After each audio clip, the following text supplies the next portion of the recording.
فرد قائم ربط ملت سے ہے تنہا کچھ نہیں، موج ہے دریا میں اور بیرونی دریا کچھ نہیں۔ اسی تشریح کو آج کے تناظر میں دیکھیے تو آج کے دور میں خودکش بم دھماکے، قتل و غارت، افلاس سے بے تربیتی وغیرہ اسی وجہ سے ہے کہ ہم موجے سمندر میں نہیں ہیں، اس لیے قطرہ قطرہ کر کے کٹ رہے ہیں، لٹ رہے ہیں، مگر کوئی پرسان حال نہیں۔ جناب صدر، اگر ہم سب مسلمان ہیں، ہمارا دین ایک، کلمہ ایک، نبی ایک، تو ہم سب ایک کیوں نہیں؟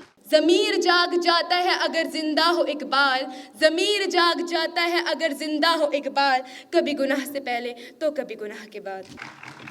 علامہ اقبال ساری دنیا میں بسنے والے مسلمانوں کو ایک ملت تصور کرتے تھے، اس لیے انہوں نے نیل کے ساحل سے کاشغر تک کے مسلمانوں کو حرم کی پاسبانی کے لیے ایک ہونے کا پیغام دیا۔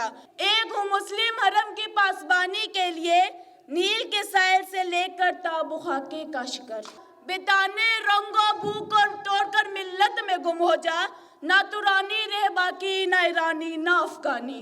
منزل سے آگے بڑھ کر منزل تلاش کر، مل جائے اگر تجھ کو دریا تو سمندر تلاش کر۔